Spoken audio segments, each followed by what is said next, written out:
नमस्कार, मैं सुष्मिता मिश्रा। आप देखना शुरू कर चुके हैं 4 PM न्यूज़ नेटवर्क। इन दिनों सूबे की सियासत में हड़कंप मचा हुआ है। यूपी में बीते दिनों एक ऐसी घटना घटी जिससे योगी सरकार हिल सी गई है। ये ऐसी घटना है जिसने भाजपा अपने ही जाल में कहीं ना कहीं फंसती हुई नजर आ रही है। दरअसल बात यूं है कि एबीवीपी छात्रों पर पुलिस द्वारा की गई लाठीचार्ज का मामला थमने का नाम ही नहीं ले रहा है। इस मामले को लेकर एक तरफ जहां भाजपा और एनडीए गठबंधन में शामिल नेता आपस में घिरते हुए नजर आ रहे हैं, तो वहीं दूसरी तरफ विपक्ष भी इस मुद्दे को लेकर सरकार को घेरने में कोई कोर कसर नहीं छोड़ रही है। अब आलम यह है कि इस मामले को आगामी विधानसभा चुनाव में मुद्दा बनाया जा सकता है। एक तरफ जहां एबीवीपी छात्र ओपी राजभर और पुलिस से नाराज चल रहे हैं, वहीं दूसरी तरफ प्रदेश के दोनों उप मुख्यमंत्री डैमेज कंट्रोल करने में लगे हुए हैं, लेकिन छात्र हैं कि उनकी बात मानने को तैयार ही नहीं है। इसी बीच सपा मुखिया अखिलेश यादव ने एक बार फिर एबीवीपी छात्रों से जुड़े इस मुद्दे को लेकर बड़ा बयान दिया है। उन्होंने अखिल भारतीय विद्यार्थी परिषद का नया फुल फॉर्म बताया है। राजधानी लखनऊ में एक प्रेस कॉन्फ्रेंस के दौरान बाराबंकी में श्री राम स्वरूप मेमोरियल विश्वविद्यालय के बाहर पुलिस द्वारा किए गए लाठीचार्ज पर अखिलेश यादव ने कहा कि अखिल भारतीय वीडियो ऑफ पिटाई यानी एबीवीपी जो वो दुख पहुंचा रहा है। अखिलेश ने कहा कि ये परिषद और वाहिनी की लड़ाई है, जो कुर्सी पर है वो इसके सदस्य नहीं है। इसके साथ ही सपा सुप्रीमो ने क्या कुछ कहा, आप इस वीडियो में देखिए। पूरे देश में नहीं, अंतर्राष्ट्रीय स्तर पे आंदोलन होना चाहिए, और अंतर्राष्ट्रीय स्तर पे इसलिए होना चाहिए कि भारतीय जनता पार्टी दुनिया की सबसे बड़ी पार्टी है, और इधर उन्हें दुख भी बच्चों को इसलिए होगा, संगठन के लोगों को, क्योंकि जो अखिल भारतीय वीडियो और पिटाई चला है,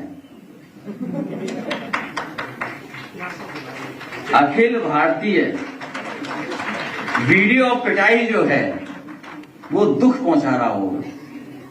और मैंने कहा भी अपनी तरफ से कि ये परिषद और वाहिनी की लड़ाई है। जो कुर्सी पे बैठे हैं वो भारतीय जनता पार्टी के सदस्य नहीं रहे, आप सब जानते हो इस बात को। भारतीय जनता पार्टी के न जाने कितनों का भविष्य खा करके उस कुर्सी पे बैठ गए,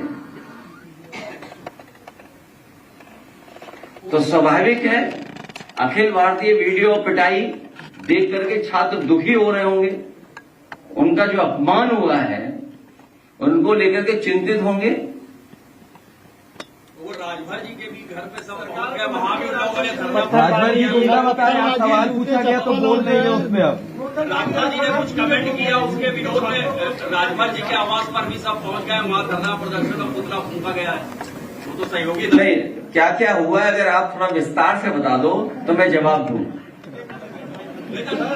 कोई बात आप छिपाना नहीं। हम आपसे, हमारे साथी जो हैं बहुत ही अनुभवी हैं और इनका कैमरा लगा होगा वहां पर, तो मैं आपसे जानना चाहता हूं कि पूरी विस्तार से अगर आप जानकारी दे देंगे तो मैं विस्तार से जवाब दूंगा। अगर आप आधी अधूरी जानकारी दोगे तो जवाब भी आधा अधूरा मिलेगा। तो सुना आपने अखिलेश यादव ने कैसे एबीवीपी और सत्ताधारी दल भाजपा के नेताओं को एक साथ लपेटे में लिया है। हालांकि ये कोई पहला मौका नहीं है जब अखिलेश यादव ने भरे मंच से भाजपा के मजे लिए हों। वहीं इस मामले के बाद चल रही सियासत की अगर बात की जाए तो इस पर एबीवीपी और भाजपा में दो फाड़ उलझती हुई नजर आ रही है, और इसकी वजह कहीं ना कहीं भाजपा की अंदरूनी खामोशी, क्योंकि एक तरफ जहां लाठीचार्ज से छात्र आक्रोश में थे, तो वहीं दूसरी तरफ एनडीए गठबंधन में शामिल ओपी राजभर के बयान ने उनके जख्मों पर मलहम छिड़क दिया। फिर क्या ये मामला तूल पकड़ता ही गया और नतीजा ये निकला कि अब सत्ताधारी दल को ये डैमेज कंट्रोल करना पड़ रहा है। बता दें कि सरकार में ही कई मंत्री खुद एबीवीपी में रहते हुए छात्र राजनीति के रास्ते मेन स्ट्रीम पॉलिटिक्स में आए, लेकिन पूरे मामले में वही मंत्री छात्रों से मिलने नहीं पहुंचे और ना ही उनकी ओर से कोई प्रतिक्रिया ही सामने आई। हालांकि अब सवाल पर जवाब देते हुए जरूर देखे जा रहे हैं। दरअसल विवाद और प्रदर्शनों का सिलसिला थमने का नाम ही नहीं ले रहा है। योगी सरकार में मंत्री ओपी राजभर ने एबीवीपी के छात्रों के लिए गुंडे शब्द का प्रयोग किया, जिसके बाद छात्र और भड़क उठे। आनन फानन में उनके बेटों ने मोर्चा संभाला और सफाई देनी शुरू की। वहीं इस बीच ओपी राजभर की डिप्टी सीएम केशव प्रसाद मौर्य से मुलाकात की तस्वीर भी सामने आई, लेकिन खुद राजभर ने इस पर आगे कुछ नहीं कहा।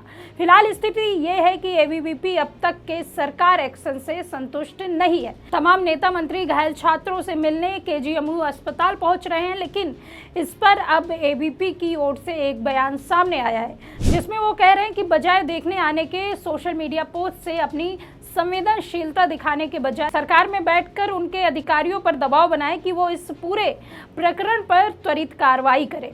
हालांकि जब लखनऊ के किंग जॉर्ज मेडिकल कॉलेज में घायल छात्रों को भर्ती करवाया गया था, तब छात्रों से मिलने और उनके हालचाल जानने के लिए उत्तर प्रदेश के उप मुख्यमंत्री केशव प्रसाद मौर्य पहुंचे थे। उन्होंने कहा था कि पुलिस ने छात्रों के साथ बहुत गलत किया। केशव प्रसाद मौर्य ने कहा कि बर्बरतापूर्वक लाठीचार्ज कर किसी का हाथ पैर तोड़ देना स्वीकार नहीं किया जा सकता, लेकिन अब एबीवीपी के छात्र भाजपा पर ही भड़कते हुए नजर आ रहे हैं। इसी बीच एबीवीपी छात्रों की तरफ से प्रतिक्रिया भी सामने आई।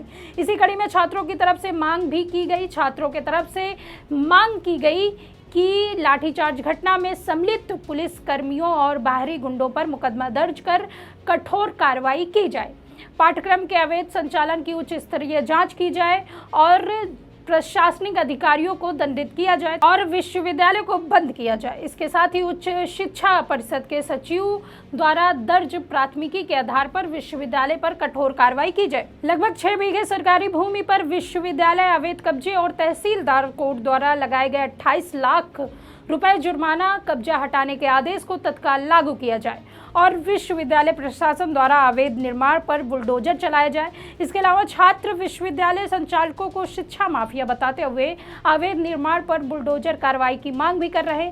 इतना ही नहीं, एबीवीपी छात्रों ने आक्रोशित होकर भाजपा को हिदायत भी दे डाली। इसी कड़ी में एबीवीपी और राष्ट्रीय कार्यकारिणी की सदस्य सृष्टि सिंह का कहना है कि जो लोग इसी संगठन से निकलकर सरकार में मंत्री बने हैं, उनमें से ही कुछ मिलने आए और जो नहीं भी आए उनसे यही कहेंगे कि अपनी संवेदनशीलता अस्पताल में मिलने आने और उसकी तस्वीर सोशल मीडिया पर पोस्ट करने के बजाय सरकार में हमारी आवाज उठाएं, अधिकारियों पर तुरंत कार्रवाई का दबाव बनाएं। किनके इशारे पर इस तरह की बर्बरता हुई? सवाल तो ये भी उठ रहे हैं कि सरकार में कई मंत्री हैं जो खुद एबीवीपी के सदस्य रहे, छात्र राजनीति से मेन पॉलिटिक्स में आए, लेकिन पूरे प्रकरण पर उनकी चुप्पी सवालों के घेरे में है। हालांकि सवाल पूछे जाने पर अब अपनी बात जरूर रख रहे हैं। वहीं एबीवीपी ने जो 4 मांगे रखी है और सरकार को 48 घंटों का समय दिया है, जिसकी मियाद अब खत्म ही हो रही है। मांगे पूरी न होने पर पूरे प्रदेश में बड़े आंदोलन की चेतावनी दी गई है। आपको बता दें कि एबीवीपी के छात्र पहले भी ओपी राजभर के घर पर पहुंचकर हंगामा कर चुके हैं। वहीं गोरखपुर में भी अखिल भारतीय विद्यार्थी परिषद कार्यकर्ताओं ने कैबिनेट मंत्री ओम प्रकाश राजभर की शव यात्रा निकाली और उनका पुतला भी फूका। एबीवीपी कार्यकर्ताओं को गुंडा कहने और लाठीचार्ज का समर्थन करने पर कार्यकर्ताओं का गुस्सा फूट पड़ा। अखिल भारतीय विद्यार्थी परिषद के कार्यकर्ताओं ने उत्तर प्रदेश सरकार से ओम प्रकाश राजभर को पद से बर्खास्त करने की मांग की।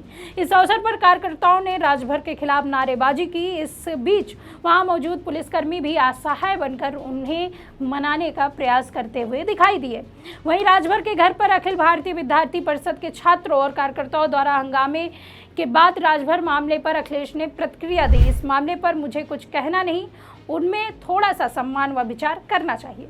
अगर हम बोले तो उसका भी कैश करा लेंगे, पंचायत से पीडब्ल्यूडी मिल जाएंगे, हमारे बोलने की भी कीमत ले लेंगे। सरकार की जिम्मेदारी है कि सुरक्षा देना। हालांकि जैसे ही हमने पहले भी कहा है कि अखिलेश यादव पहले भी इस मुद्दे को लेकर अपनी बात रख चुके हैं और भाजपा को घेर चुके हैं। इससे पहले अखिलेश यादव ने पोस्ट में लिखा है कि ये भाजपा वाले इसी तरह बहलाते हैं, पहले आपसी झगड़े में खुद ही बल भर पिटवाते हैं, फिर दिखावटी माफी मांगने के लिए कान में फुसफुसाते हैं, उनके बाद हड्डी तक पहुंची चोटों पर बातें का बाहरी ऊपरी मलहम लगाते हैं। उन्होंने आरोप लगाया कि यह सत्ताधारियों की अंदरूनी लड़ाई है, जिसमें परिषद और वाहिनी के बीच टकराव में छात्र पिस रहे हैं। अखिलेश यादव ने कहा कि छात्र अब सवाल कर रहे हैं कि मुख्य पिटवा रहे हैं और उप हाल पूछने आ रहे हैं। क्या यह सब मिली भगत है या भिड़त? गौरतलब है कि यह मामला जिस तरह से आगे बढ़ता जा रहा है और एबीपी के छात्रों का आक्रोश बढ़ता जा रहा है, इससे एक बात तो तय है कि भाजपा के लिए आगे और भी मुसीबत बन जाएंगे, क्योंकि इस मामले पर एक तरफ जहां एबीपी के छात्र हैं, वहीं दूसरी तरफ पुलिस प्रशासन और ओपी राजभर है। अब ऐसे में एक बात तो तय है कि भाजपा की राहें आसान नहीं है। फिलहाल के लिए इस खबर में इतना ही। तब तक के लिए देखते रहिए 4 PM यूपी। मैं सुष्मिता, नमस्कार।